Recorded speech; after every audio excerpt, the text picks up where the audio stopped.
If you're feeling the weight of bar exam anxiety growing, if you're feeling this crescendo of noise in your head, franticness in your life as the bar exam grows closer, then you need to get ahead of it now because that anxiety will take you out. I have some tips in this video to help you get a control over it, calm yourself down so that you can stay mentally present for the rest of your bar prep and succeed on the bar.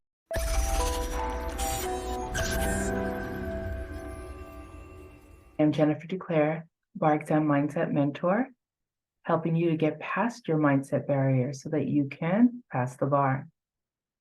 In this video, I'm helping you with the thing that's probably top of mind, bar exam anxiety. This is a completely normal thing and a very popular topic for my audience because you all are here for mindset approaches to passing the bar exam. You got the academics covered, but the thing that hamstrings a lot of bar applicants is the mental noise and the emotional hangups that hadn't been taken care of before bar prep. I highly recommend you get ahead of these things, handle them prior to bar prep, because this makes your bar prep more effective.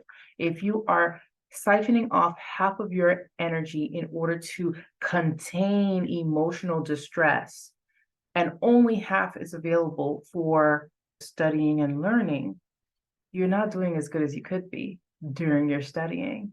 So taking care of this mindset stuff beforehand is your best bet.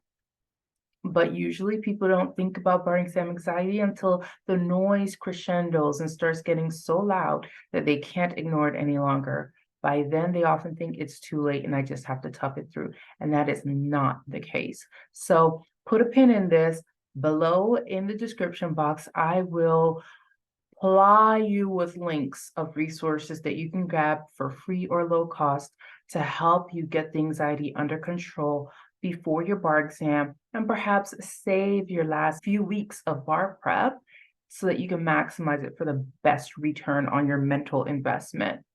While you're watching this video, let's start with these quick tips to learn about bar exam anxiety so that you can get ahead of it, squash it, raise your score. Number one, your anxiety is kicked up by a train of thoughts.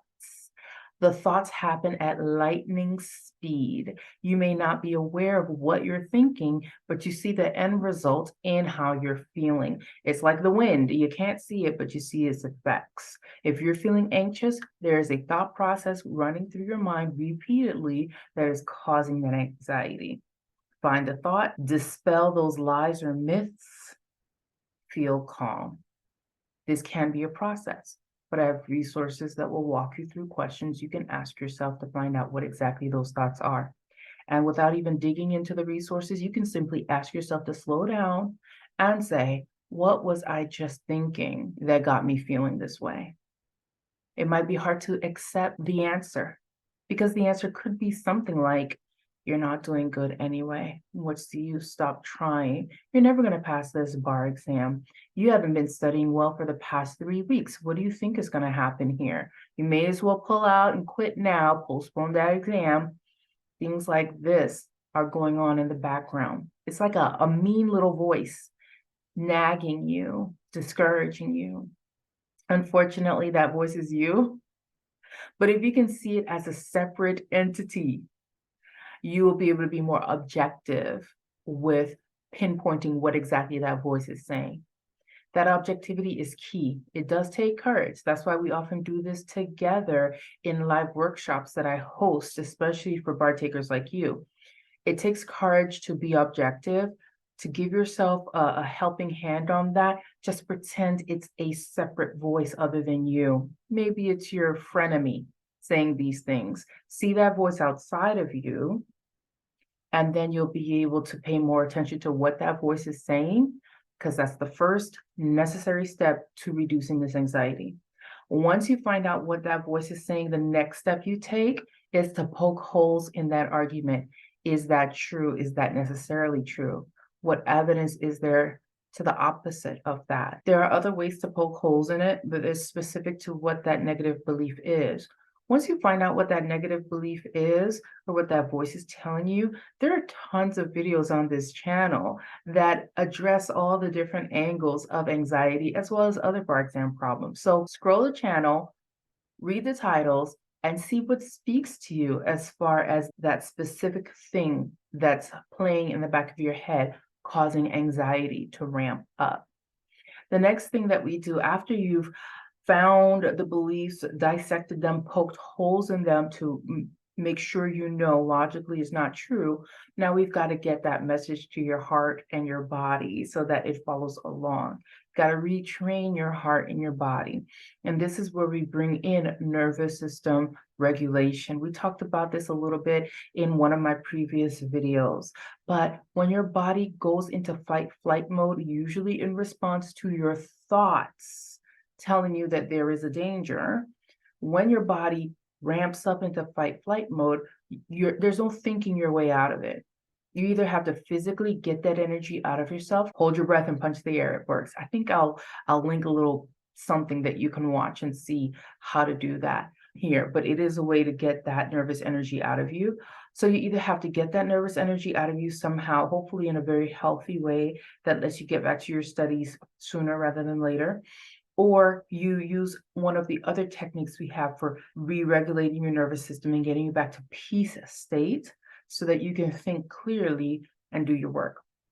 So if your thoughts have already done their job and gotten you upregulated to where now you're frantic, you're losing time, you're sitting there rereading things over and over again, or you're frozen, because you can go into freeze mode too, where you're sitting on the couch or you're lying in bed or you're simply not doing the thing that you know that you should be doing, you're freezing. That is also one of the responses when you are in fear. So let's say all those thoughts kicked in and caused that fear button to go off, and now you are in fight, flight, or freeze mode. You will need to make yourself feel safe again, down-regulate the body physically, and then go to what made me go there, mentally speaking. What were those thoughts? Some people process well out loud. Find a buddy, find a friend, find a mentor like me that you can talk out loud about what just happened so that you can find those negative beliefs, those false beliefs, poke holes in them and make sure that they don't cause that ramp up again. Yes, it takes a little bit of effort to do it, but imagine how much time and effort is wasted over the days, weeks, and months that this repeated cycle of ramping up, taking however long it takes you to calm back down again, or doing something so detrimental to your bar prep, like switching courses or using a new material now, or all the things that people do as a way to try and get themselves to feel safe again, when really you could just do this process once, poke holes in it, and maintain your results through the duration of the rest of your bar prep up until the day of the exam. Now, the people who learn these concepts, implement the tools that we teach them, maintain these peaceful results, not just through bar prep, even after the bar exam, while they're waiting for scores, whenever that niggling thought comes up about scores and what they might be, they're able to shut it down in a quickness. It becomes like an automatic response to shut down the voices that would make you ramp up. Think of how beneficial this skill would be in your work as an attorney, trying to take in new clients or standing in front of the judge in court, or going between opposing counsel and your client trying to get things worked out. All the instances where you could spiral, but you've learned this skill all the way in bar prep land that you can take with you for the rest of your career, and it even benefits you in your private life.